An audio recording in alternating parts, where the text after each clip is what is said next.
ह्या ना रात्रीच्या पोळ्या उरल्या होत्या, तर मी काय केलेलं याचं ना ह्याची तव्यावर तेल आणि मीठ वगैरे टाकून भाजून घेतले.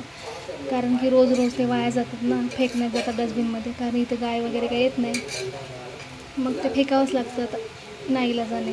मग आज काय जास्त होतं म्हणून मी काय केलं त्याला तोडून ना, कारण आम्ही इकडे घरी म्हणजे राहायचो ना गावाकडं, असे ऊर राहायचे ना, तर मग आम्ही बनवायचो मीठ वगैरे टाकून तेल टाकून, छान लागतात खायला.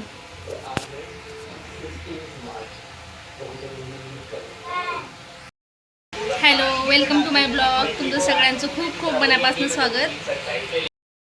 आणि हे दोघे इकडे बघा, यांची टी व्ही बघणं चालू आहे. यांची शाळा जेव्हा सुरू होईल ना तेव्हा हे शांत बसणार आहे, हे तसे शांत बसत नाही. हां, झालं असं ना टी व्ही पाहायचं. टी नाही झालं, किती वाजेपर्यंत पाहणार आहे? 12 तर वाजून गेले रे, 2:22 झाले. 3 वाजेपर्यंत पाहायची. हां, थोडं काम आहे. माझे कपडे आहेत ना त्याच्यावर शिलाई मारायचे आहेत. मला खूप सारे ड्रेस आहेत माझे, आज उद्या करून करून ते तसेच राहून गेले. आज उद्या मारीन, आज करेन. जेव्हा आपल्याकडे शिलाई मशीन राहत नाही तेव्हा आपण इतरांच्या घरी जाऊन वेळेवर मारून घेतो, आणि जेव्हा आपल्याकडे असते ते एखादी गोष्ट त्याचा वेळेवर उपयोग होत नाही. कारण माझ्यासोबत होतं असं नेहमी. मी माझे किती कपडे ना मी ते त्यातच टाकून देते, जमा करून ठेवले आहेत खूप सारे, आणि त्याच्यावर शिलाई मारलीच नाही. तर आज संध्याकाळी तेच काम करणार आहे. बघा किती सारे कपडे आहेत. तर हे अर्धे आहेत, अजून कपडे आहेत. त्यामध्ये अहोच्या 2 पॅन्ट पण आहेत, त्याला हुक्का लावायचे आहेत.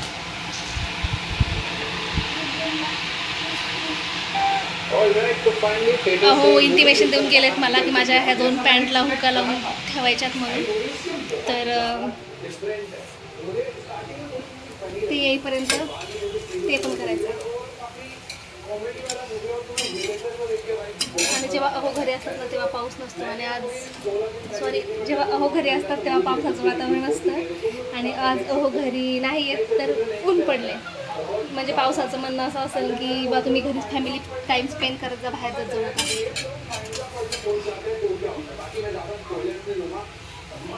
मस्त भाजलेत, कडक कडक झाले. कारण आम्ही गावी राहायचो ना तेव्हा असंच बनवायचो. छान लागतं खायला पण. माझी मुलं पण खातात आवडीने, त्यांना पण आवडतं.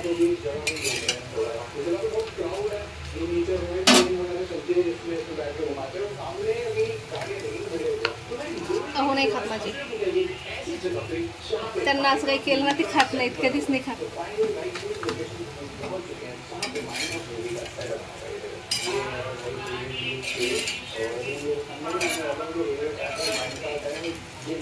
बघा आता ऊन होतं आणि लगेच वातावरण चेंज झालं. वातावरणाचं काही सांगतच नाही.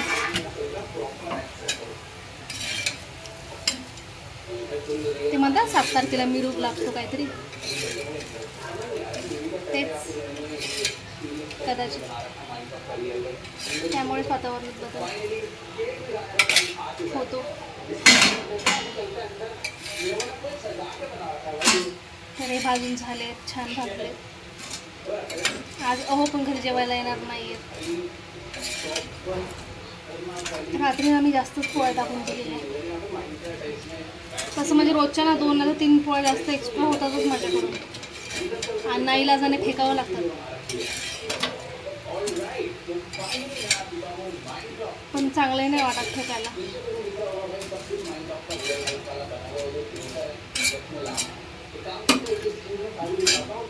मग कधी कधी मी असंच बनवते, आवडतं मला.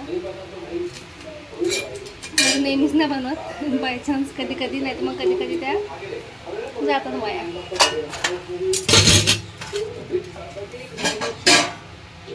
आणि माझी मुलं काय करतात, थोडं थोडं ना हे असं काही पण असलं ना असं थोडं म्हणजे वाया घालवणं, म्हणजे त्यांना खूप सांगितलं आहे आम्ही काही वाया नाही घालवायचं म्हणून, पण तरी त्यांचं काही ना काही चालू असतं. आणि आज माझ्या मुलांनी काय केलं, बाथरूममध्ये आंघोळ करायला गेले ना तर माझं हे क्लिन्झिंग सोबत घेऊन गेले होते.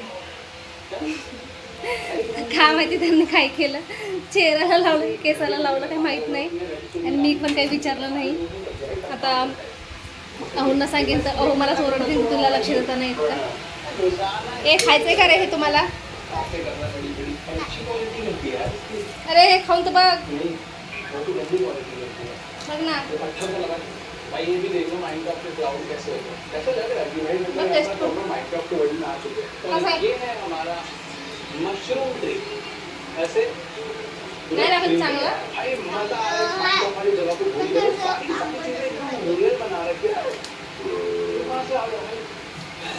ये वही वाला कंप्यूटर है जिसको हमने अपने वर्ल्ड में फ्री का लगा के कपड़े उपड़े उतारे के फटे हैं. कोई बात बेटा होता है 15 बार. चला मग आता मी माझ्या एवढं अवधी खाऊन घेते, नंतर कपड्यांवर शिलाई मारते. भेटूया नेक्स्ट ब्लॉगमध्ये. तोपर्यंत काय आणि काळजी घ्या.